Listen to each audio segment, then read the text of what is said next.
I know that Panther fans value Cade Mays, but how much does the organization value their soon-to-be free agent center? I'll talk about that right here on the Locked On Panthers.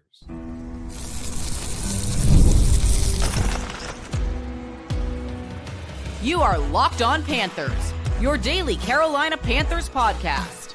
Part of the Locked On Podcast Network, your team every day. Welcome into another edition of the Locked On Panthers podcast, a part of the Locked On Podcast Network. I'm your host, as always, Julian Council, talking Carolina Panthers with you every Monday, Tuesday, Wednesday, Thursday, and yes, of course, Friday, your team every day. That's our motto here on the Locked On Podcast Network. Thanks for watching the show right here on YouTube and listening wherever you listen to your favorite podcast. One last position group to go over as we take a look at the Panthers offense and what they should do this offseason during free agency and the draft and all the times before and in between. We talk about the quarterbacks. Andy Dalton, should he come back as the backup for a fourth season here in Carolina? Running back, would they be making a mistake if they do not re-sign Rico Dowdle? Wide receiver, are they good with just T-Mac and Jalen Coker? Or are they going to go bring in a vet or maybe draft yet another receiver early in the draft to come in and be that number 2 or number 3 this upcoming season? Tight end, you look at it, 3 guys, pretty solid players, but are they going to stand pat or do they want to elevate that room? And then yesterday we took a look at the offensive tackles. Ike Ekwonu, ruptured patellar tendon, likely going to miss the beginning of the upcoming 2026 season.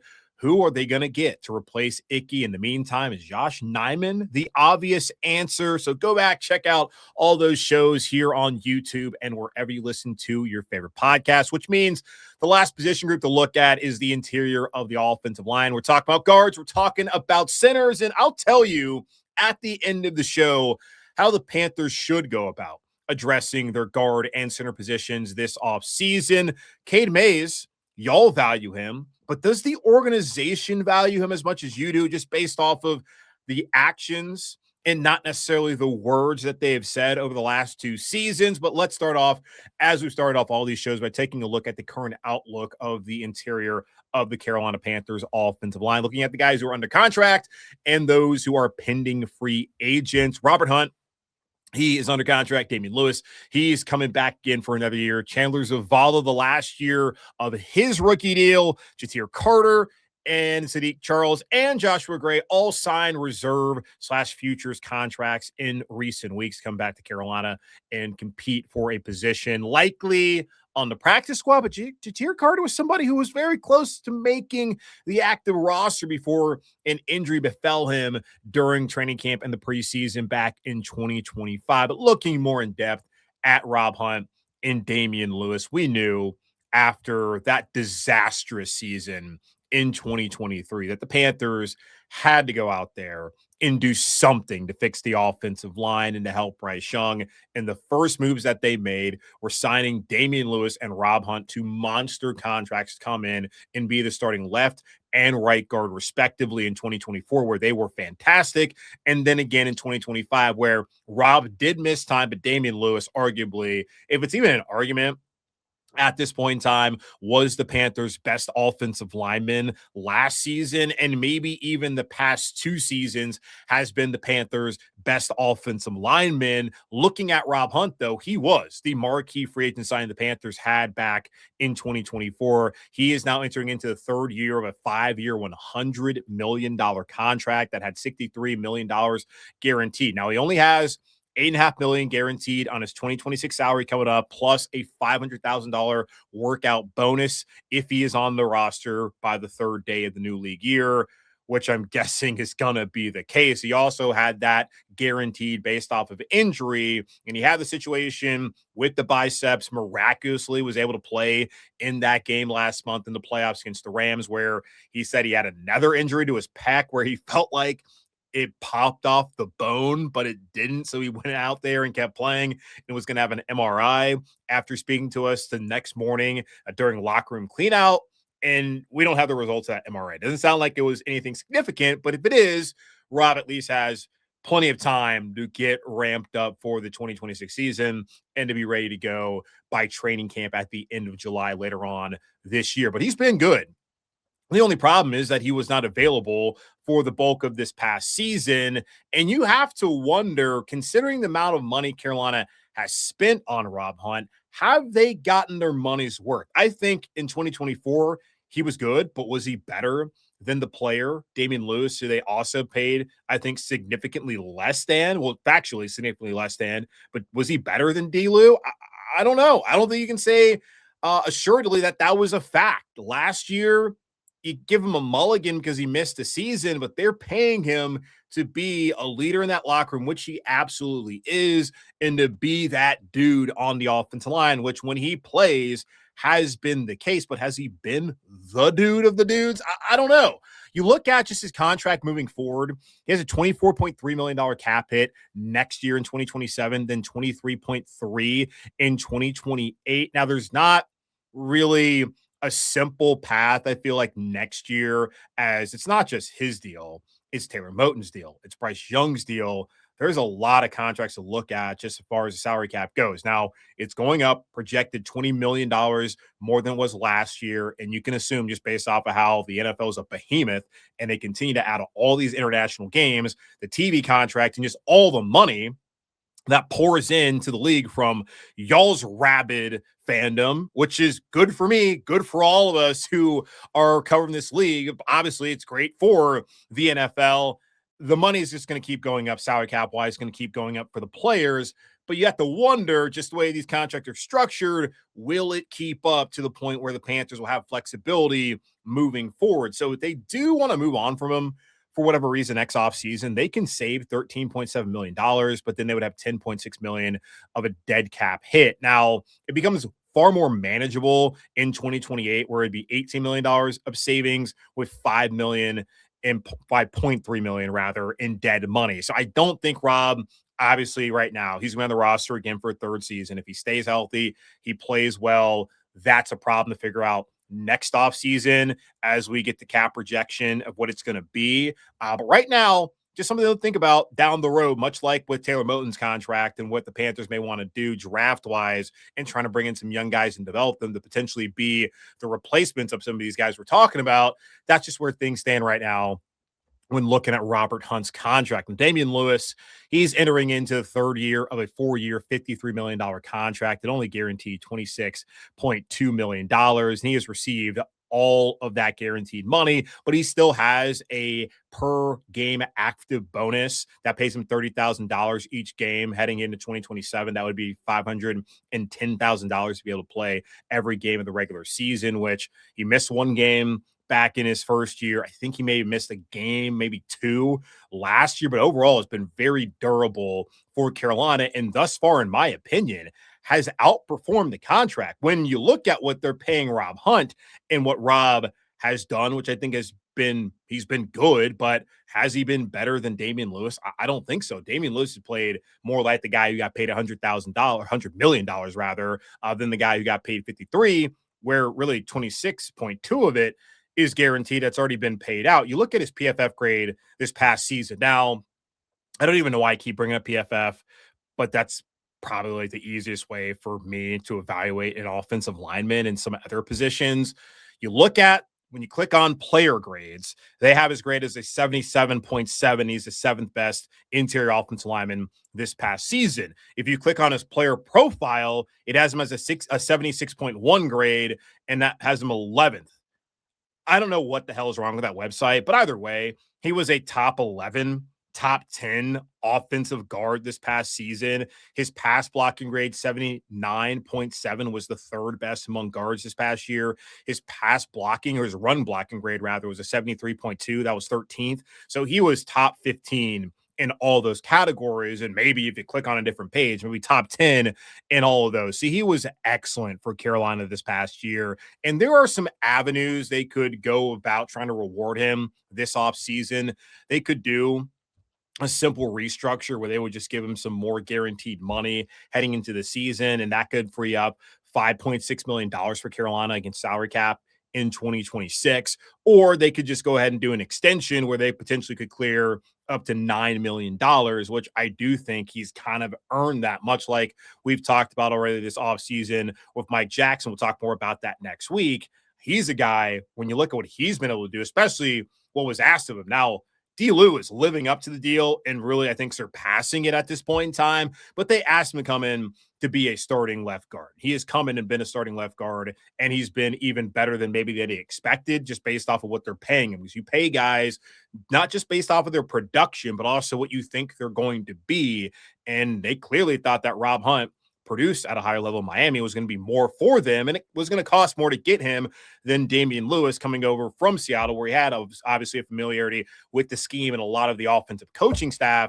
They did not pay him the same kind of money or probably have the same kind of expectations, which so far, again, I think he has surpassed. So rewarding the player, I think, is a good thing to do. Now, do you want to get into the situation where you're tearing up contracts after 2 years or midway through them, in which that would be the case with this one? You're midway through his contract. If you look at Mike Jackson, he signed a 2-year deal last year. You'd be midway through his deal. Do you want to set a precedent of doing that? That is certainly a question that Dan Morgan and really Brant Tillis has to ask themselves over the next couple of days and weeks, if this is any sort of conversation that they're having with the players and their agents.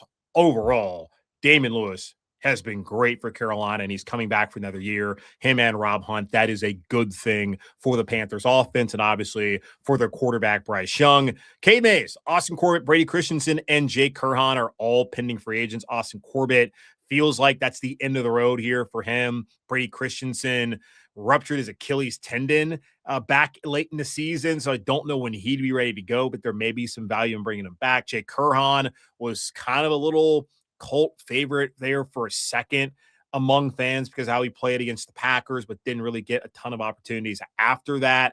All four of those guys will be considered to return to Carolina, but really Cade Mays, that is the one that we're going to be monitoring to see if the Panthers want to extend their starting center, which begs the question, how much do the Panthers value Cade Mays? Because I know y'all do, but do they? We'll talk about that here in just a moment on Locked On Panthers. Tax season doesn't have to take over your life. This year, TurboTax is making it easier than ever to just hand things off and move on with your day. With TurboTax Full Service, you can have your taxes done for you by a trusted local expert, start to finish without the stress or guesswork. Instead of spending hours trying to figure out forms, you can meet with a local TurboTax expert in person or connect online. They handle everything from W-2s to self-employed forms and work to get you every deduction possible. For a limited time, you can have your taxes done by a local TurboTax expert for just $150 all in. If a TurboTax expert didn't file for you last year, just file by February 28th. Take taxes off your plate and get back to your life. Visit turbotax.com/local to book your appointment today.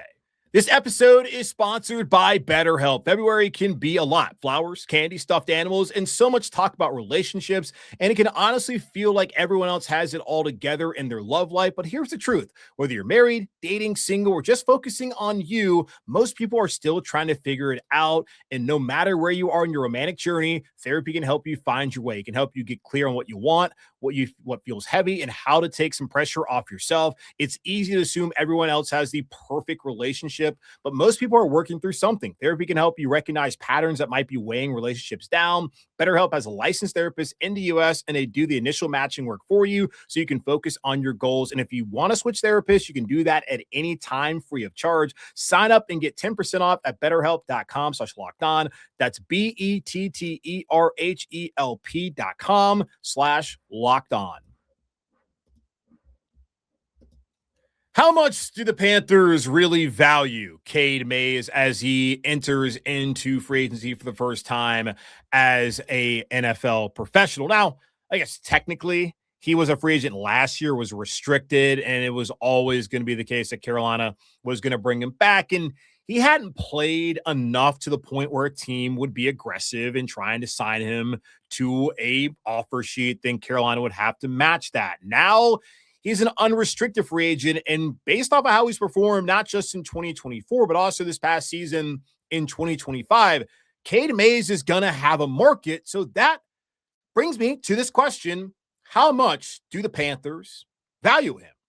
Let's look back at this regime in just how they've gone about Cade Mays on their roster. Cade initially made the 53-man roster in 2024. Initial, again, is the key word, because the next day, the Panthers, having the number one waiver wire claim 6 players, none of whom helped them at all that coming season, but they claimed 6 players, and it decided, hey, Cade, we love you. Sorry, we're going to move on. And one of those players included an offensive lineman, an interior offensive lineman in Jared Kingston, who did play a little bit in 2024, but certainly, as we saw, did not have the kind of impact as Cade Mays. I'm sure a lot of you are like, who? Jared Kingston.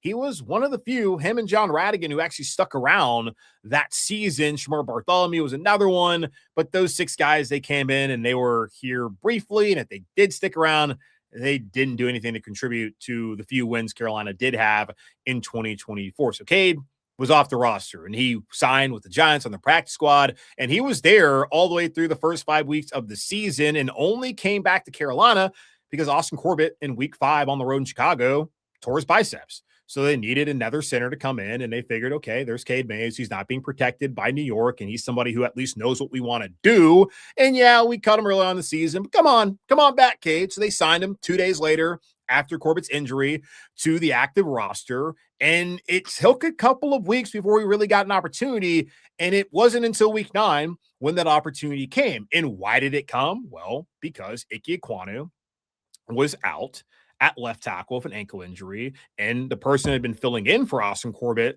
for the last couple of weeks after he went down was Brady Christensen, playing at center. So Brady, who has the flexibility to play all 5 positions, he kicked out the left tackle, and Cade got his opportunity at center against New Orleans and then in Munich against the Giants. And he played well enough in those 2 games, particularly against New York there in Germany, against Dexter Lawrence, his former teammate, in a way. I mean, yes, they certainly were the same teammates because they were in the same locker room, but you get what I'm trying to say. Practice squad player, one of the top players in the NFL defensively, same team, but also like same different caliber of player that we're talking about at that point in time. Again, at that point in time, and Cade held his own.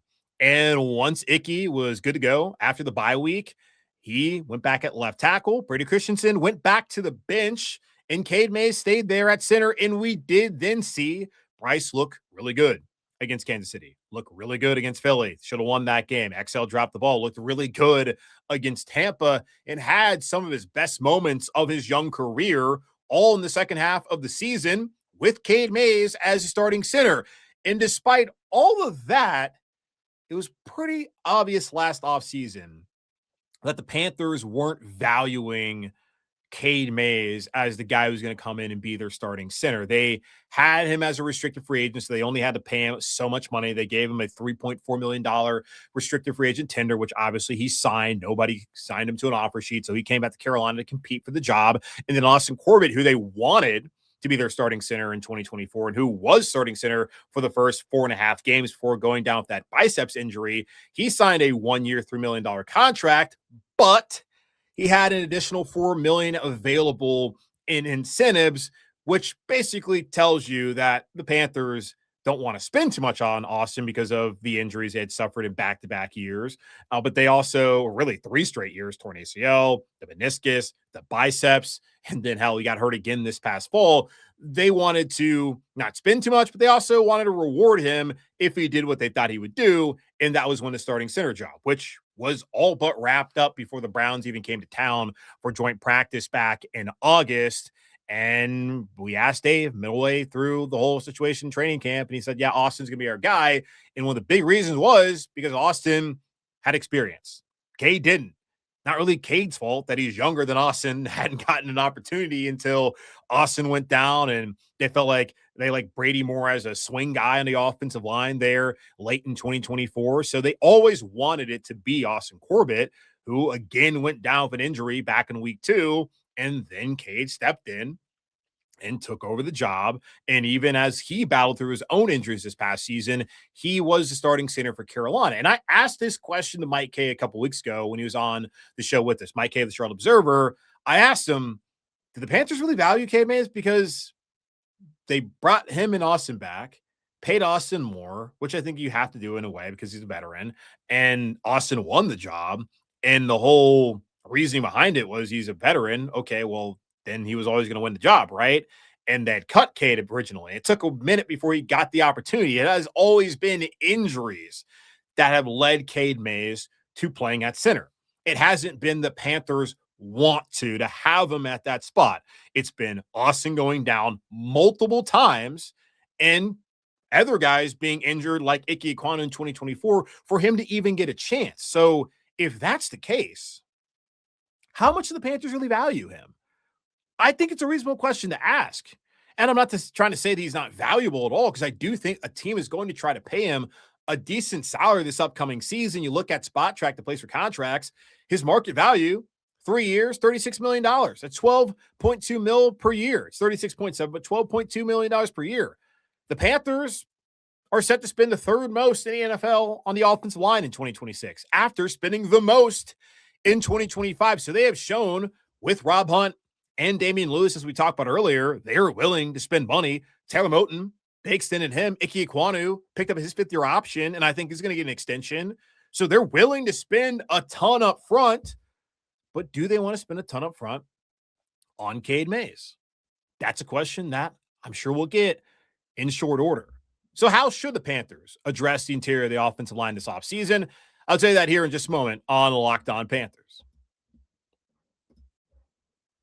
As the new year gets going, a lot of people are trying to simplify their routines, and dinner is a big one. Between busy work days, cold winter nights, and packed schedules, having an easy, reliable dinner plan makes a huge difference, and that's where Home Chef comes in. Home Chef takes stress out of cooking by delivering fresh, pre-portioned ingredients right to your door with easy-to-follow recipes that actually taste great. They're rated #1 by users of other meal kits for quality, convenience, value, taste, and recipe ease, and it's easy to see why. Meals come ready to fit your schedule. 30-minute recipes, oven-ready trays, or quick lunches. For a limited time, Home Chef is offering my listeners, that's you, 50% off your first box, free shipping, and free dessert for life. Just go to homechef.com/lockedon. That's homechef.com/lockedon for 50% off your first box, free shipping, and free dessert for life. Must be an active subscriber to receive free dessert. Let's be real. No one starts a business for the joy of calculating tax withholdings or managing payroll spreadsheets. That's where Gusto comes in to take the stress out of payroll, benefits, and HR so you can focus on running your business and supporting your team. Gusto is the all-in-one remote-friendly payroll and HR platform that makes managing your team simple, transparent, and fast. Whether you're hiring, onboarding, or paying employees, Gusto helps you do it all from one place without the hassle or hidden fees. Unlimited payroll runs for one monthly price, which means no surprise charges at the end of the month. Try Gusto today at gusto.com/lockedonnfl and get 3 months free when you run your first payroll. That's right, 3 months of free payroll at gusto.com/lockedonnfl. One more time, that's gusto.com/lockedonnfl. How should the Panthers handle the offseason as they address the interior of their offensive line? One easy thing they could do, we talked about this earlier, is reward Damien Lewis. I don't know, just based off of the one question Dan Morgan asked or answered a couple weeks ago in his end of the season press conference about Mike Jackson and whether they would be willing to work out a new deal. He talked about, well, Mike is already under contract and we just paid him last year. Didn't really sound as if he was ready to make that kind of move. And Damien Lewis is another player who has certainly outperformed his deal. I don't know if he's done it more than Mike Jack, but he absolutely has done that the last 2 years and has no more guaranteed money. So at the very least, you'd think that a simple restructure, open up some cap space, give him some guaranteed money, that would make sense. But again, like I asked earlier, do you want to make that a trend and have players that are agents asking for that in the future when they believe that they've outperformed their deal? Objectively, yes, Mike Jackson's done that. Yes, Damien Lewis has done that. Are there other guys on the roster who have done that so far? I don't know, but if they think so, that can then lead to a little bit of a headache for the Panthers front office. So I don't know if that's exactly what they should do, but there are 3 things I think that should happen.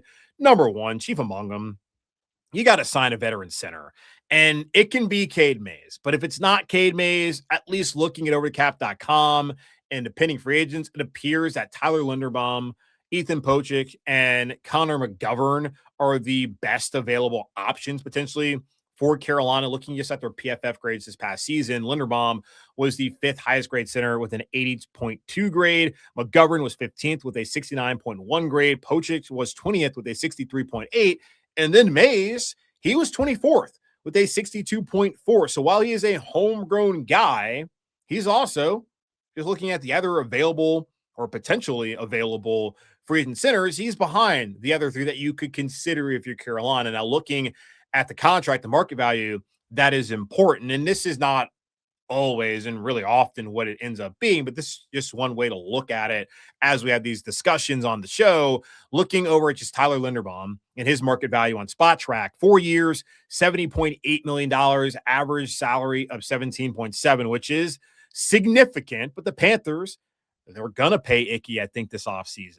They're already paying Damien Lewis a ton of money and Rob Hunt a lot of money, which may make it complicated for them to try to give those guys like Damien Lewis more money guaranteed this upcoming season. Taylor Moton, he's under contract as well. He just got extended less than a year ago. So are they trying to wade into the waters of free agency and pay a ton of money to a center? I guess we'll have to wait and see. Connor McGovern, who I just have a hard time seeing him leave Buffalo. He's already there with Josh Allen. They're keeping Joe Brady as their head coach, which is an interesting move.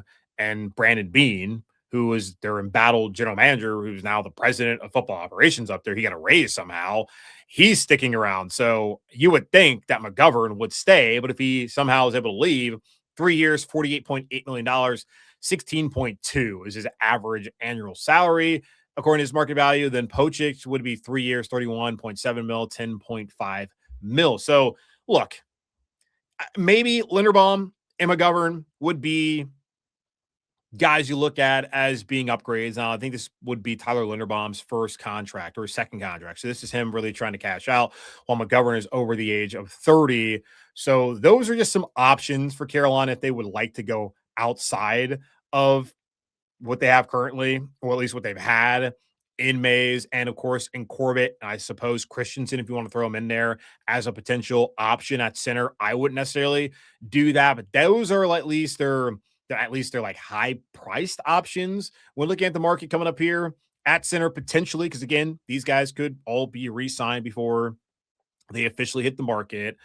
They could also, number 2, and this is not more of a they need to do this, it's more of like a will they? And they certainly should consider it, and that's drafting a center. Now, I was pretty big on this a couple of years ago. The Panthers have not drafted a center since Ryan Khalil back in 2007. Now, you could argue that's not true. Cade Mays is a center, and they drafted him back in 2022. That's totally fair. But the regime back then certainly didn't appear to have him as a center in mind at that point in time. Now, Dan Morgan was a part of that regime, and he's still here. Again, we just went over what it took for Cade to even get the chance to be a starting center. And he came out and he played guard back in 2023. I think both right and left guard during that season. He was not the center until 2024. And of course, this past season where he really got to be the true center for this team. But you've looked at it since Khalil left, because he retired, right? Then he came out to go to the Jets, which is a wild thing for someone to do. I think he actually did that just to fund like his movie projects or whatever he's working on now, post football career. But Matt Paradis, they brought him in. That did not work out as he was coming off of a leg injury, was not great year 1, was good year 2, then tore his ACL in year 3 and was done in Carolina. And I believe in the NFL after that. Pat Elflein was atrocious. Bradley Bozeman was solid for them. And then they changed the whole blocking scheme, was not as good the next year. Austin Corbett, it never worked out for him at center. He only was able to play in 7 games, and he only finished 5 of those 7, so it never worked out for him at center in Carolina. I think Cade Mays, you can look at him as part of that group as just what have appeared to be short-term options for the Panthers. They have not really gone out and gotten that long-term guy. Now, Paradis, when you sign him to a 3-year deal, that was sort of a long-term, especially in the NFL. Elflein never really was that. Bozeman was back-to-back, like was a 1-year deal. Then I think they signed him to maybe it was like a 2 or 3 year deal, whatever it was, for him to return. And then Corbett, they didn't sign him to a ton of money. Well, he was already under contract, but they didn't sign him to a ton of money last offseason. Certainly Cade Mays, the restricted free agent tender. You look at just the draft right now. Jordan Reed of ESPN put this out there on Tuesday that he doesn't believe. He said there isn't a highly touted center prospect in this year's class, but I think we'll see a strong run on them in rounds 3 through 5. Now, looking at the Panthers, at least where they're projected to select there, round 3, looking at pick 83, round 4, pick 119, round 5, 2 picks. First one is at 156. Then they have the Vikings pick, which I'm not sure, just looking at when I kind of Google this, figure out where they approximately may land. We don't know where that pick will be. That's from the Adam Thielen trade. So there's a possibility they take someone then, like a Logan Jones from Iowa or Connor Lew from Auburn, who is coming off an ACL tear, by the way. Pat Coogan from Indiana, I brought him up. He was excellent for the Notre Dame, but also for the Hoosiers this past year as they won a national championship. Brian Parker, the second from Duke. There's Jake Slaughter from Florida, Trey Zune from Texas A&M, Parker Brailsford from Alabama, Sam Heck from Kansas State. There's Matt Golban from Michigan State, Jaeger, maybe, Burton from Kentucky, then James Brockermeyer, yes, the son of that Brockermeyer from Miami. Those could be options for Carolina, and of course for the rest of the NFL.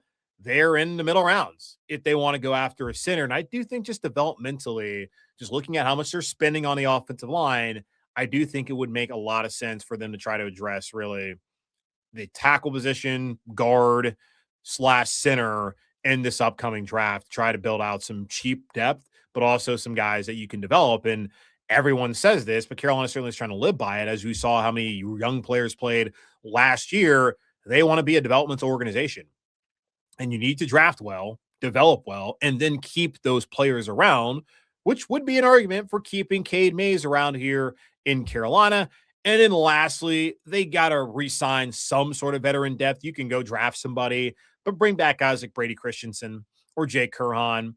Austin Corbett could make sense. He's likely going to be coming back in a backup role, and I think he's aware of that at this stage of his career, just based off of how he's played last year, but also just the injuries. You're looking at, he played every snap, every game until he tore his ACL his first year in Carolina. He came back in week 6, was not great for 4 weeks, tore his meniscus. Came back to next year, was starting center, tore his biceps. And in this past year, week 2, injured his knee.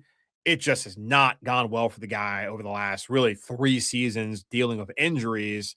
And I don't know how much value there is for him on the open market. So maybe he comes back to Carolina. He already wants to spend his time, I guess, I don't know the rest of his life, but him and his wife want to make their home here in the Carolinas, which is great, lovely place to live, especially if you stay in the South Carolina side of things, not in Charlotte, because we're full here, by the way, Austin.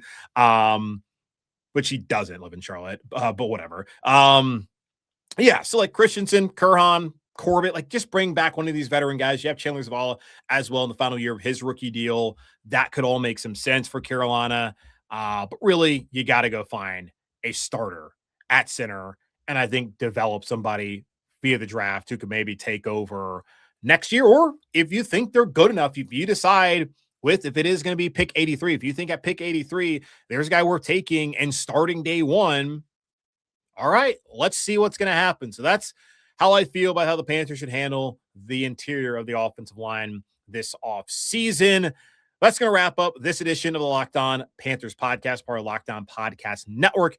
Hosted by yours truly, Julian Council. You can subscribe and follow the show free over on YouTube or wherever you listen to your favorite podcast. And be sure to follow me, Julian Council, over on Twitter and Blue Sky at Julian Council, where I'll be back eventually later on this month answering your weekly Wednesday mailbag questions at me or DM me to get those questions in on Blue Sky or over on Twitter. But in the meantime, be safe, be happy, be whole. As always, keep pounding. And on tomorrow's episode of Locked On Panthers, we're going to take a look at just the state of the Panthers offense heading into this free agency and draft period, the biggest questions, the biggest needs, what they need to focus on, all of that coming up on Thursday here on Locked On Panthers.